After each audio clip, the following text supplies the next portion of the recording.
Bonjour à tous, on va commencer, on est le dimanche 6 avril et puis on va voir un peu comment ça se passe pour cette semaine. Alors là, vous pouvez voir déjà sur l'US 30 que voilà, les prix vont fortement baisser, forcément avec les annonces de Trump sur les taxes de douane. Voilà, ça a mis un vrai coup au marché. Donc voilà, sur l'US 30, c'est compliqué pour l'instant de rentrer.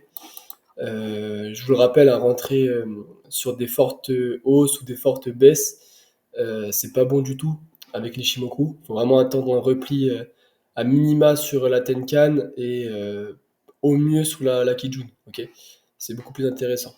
Donc on verra, on va le suivre, mais pour l'instant, c'est pas ce que je vais le plus regarder cette semaine. Ensuite, donc là, j'ai mis toutes mes perfs Forex à ce niveau-là, et puis on va aller directement sur celles qui sont que j'ai noté en rouge, parce que c'est celle où il y a potentiellement une opportunité à prendre. En tout cas, sur les autres, ça sera plus compliqué, je ne les ai pas pris, ça sert à rien. Donc là, voilà, j'ai préparé pour l'instant sur le URCAD, un potentiel trade. Pour moi, voilà, on rentre dans une sorte de range. On a été rejeté ici. On est rejeté une deuxième fois, on est rejeté une troisième fois. Pourquoi je ne rentre pas ici à la vente pour aller chercher la borne basse? Tout simplement parce que sur du daily, eh ben, on est au-dessus des nuages. On est au-dessus des nuages et là on est rejeté parfaitement sur la Kijun, comme je vous l'ai expliqué justement juste avant. Vous voyez que c'est super intéressant, c'est vraiment une zone qui est très pertinente, hein. On aurait pu acheter là, on pourrait racheter ici, ça aurait fonctionné. Donc voilà pourquoi je rentre pas en vente, je rentre pas en contre-tendance du daily, c'est super important. Donc je vais attendre, je vais voir si le marché revient ici. Potentiellement dans la semaine, j'ouvrirai une position à l'achat.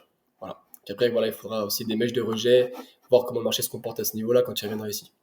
Ensuite, on a le URGBP. Voilà, donc j'ai mis une petite alerte. J'attends juste en fait que le marché revienne au niveau de la Tenkan et de la Kijun. J'attends toujours mes mèches de rejet, voir comment le marché se comporte avant de rentrer. Ok. Là, c'est pas parce qu'il va venir là que je vais rentrer. S'il vient là et qu'il casse les deux, bah je vais pas rentrer forcément. Et là ici, j'ai pu déjà préparer parce que sur du un jour, on est au-dessus des nuages. Voilà. Et puis on a clairement cassé en plus ce point haut qu'on avait à ce niveau-là. Vous voyez qu'ici, on avait un fort range qui était en train de se créer. Et puis là, on l'a cassé par le haut à ce niveau-là, donc très intéressant pour prendre un achat et continuer sur cette dynamique haussière. Le URJPY, voilà. Pour l'instant, j'aurais pu déjà rentrer vendredi, je le fais pas. En général, le week-end, je garde pas mes positions. Donc, ça sert à rien avec les spreads et tout. Quand ça roule le lundi, enfin le dimanche soir, pardon, à 23 h, en général, ça fait un gap assez fort. Donc, ça me ferait un peu chier de me faire sortir pour rien, je vais pas vous mentir. Donc là, voilà, j'ai tracé comme d'habitude mon range. Ok, on pourrait même encore mettre un peu plus petit à ce niveau-là, mais comme on a cassé ici, pour moi, je suis venu aller chercher ce niveau-là. En plus, il y a la Kijun ici qui fait office de support, ok, qu'on a cassé avec cette bougie-là, mais qui a été directement réintégrée derrière. Donc, je vais voir demain matin. Il y a de fortes chances que je prenne position demain matin à ce niveau-là, en fonction du gap qui aura lieu cette nuit à l'ouverture à 23 h ce soir. Donc, à voir comment ça se passe ce soir. C'est ce soir, on voit que je suis toujours à ce niveau-là, qu'on est toujours rejeté. Je prendrai fortement pardon, position demain matin aux alentours de 7-8 heures. Voilà. Donc, l'open à partir de demain. Donc, on verra bien comment ça se passe. Ensuite, l'euro-dollar. L'euro-dollar, l'euro-dollar. Voilà. Pareil que l'autre paire. Alors, on est en train de se faire rejeter sur la Kijun, ici, en 4 heures. J'aurais pu rentrer aussi, pareil, vendredi.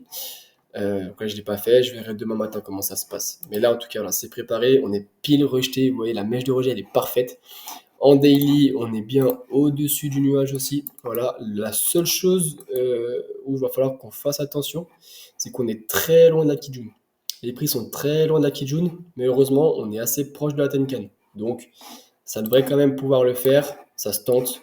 Et au vu de ce rejet-là, ça se tente beaucoup plus. Donc, à voir demain matin.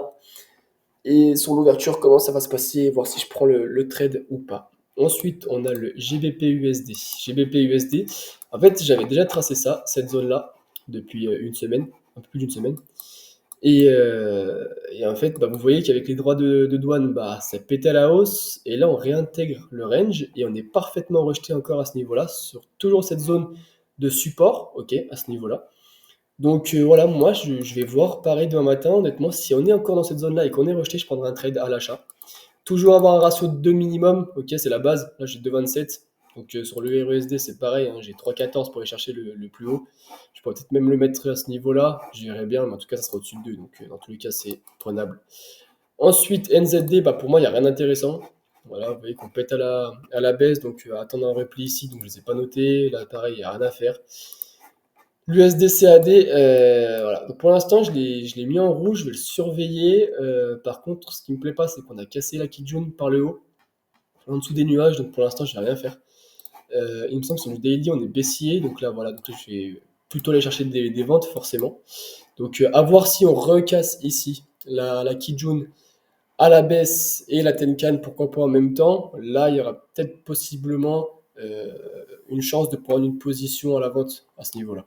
Mais bon, pour l'instant, je le surveille, mais j'ai pas préparé de trade, donc à voir à l'ouverture demain, comme d'habitude. Le SDCHF, c'est exactement la même chose, même scénario. J'attends un retour ici pour repartir à la suite de ce range qu'il y a eu ici. Voilà, on a pris pas mal de trades là-dedans. Maintenant, on repart en tendance baissière, donc à voir, mais je pense que ça va fortement corriger, donc on va voir comment ça se passe quand ça arrivera sur la Kijun. Et l'USD JPY, pareil. Les trois paires USD, dans tous les cas, c'est le même plan pour cette semaine, c'est repli ici. Et là, on a déjà eu notre repli, hein. Vous voyez qu'on est déjà rejeté, hein.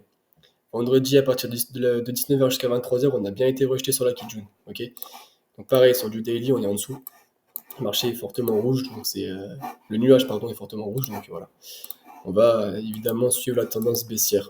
Et voilà. Donc là, on peut voir dès demain, hein, si là je suis rejeté demain, j'hésiterai pas à prendre position, à mettre mon stop juste au-dessus de ce plat ici de Kijun pour les récupérer plus bas, hein. Voilà, ça fait 2,57, c'est prenable. Donc à voir comment ça va se passer.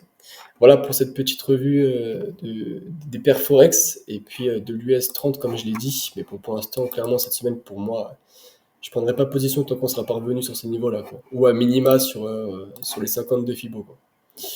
Voilà, vous voyez qu'on est pile dessus, hein, forcément. Donc voilà, donc dans cette zone-là, cette zone d'OTE aussi, entre les 0,62 et les 0,78, à voir. À voir, à voir. Et après, pour le GR40, si vous voulez faire un tour, c'est pareil, hein. Pour moi, c'est très compliqué. Tant qu'on revient pas dans ces niveaux-là, ça sert à rien de prendre position. Beaucoup trop dangereux de rentrer maintenant, hein. Et même demain à l'ouverture, si on est encore dans ces niveaux-là et qu'on n'a pas de repli, ça sert à rien de rentrer, hein. Ça c'est vraiment le coup à se faire sortir sur la correction qu'il y aura. Parce qu'il y aura forcément une mini correction, ça c'est sûr. Donc à voir comment ça se passe demain à l'ouverture. C'est tout pour cette petite analyse. Et puis je vous tiens au courant de façon sur Telegram, Instagram, je vous mets tout en description. Et puis je pense que je ferai aussi deux trois trades récap en fonction de la semaine, les trades que je prendrai.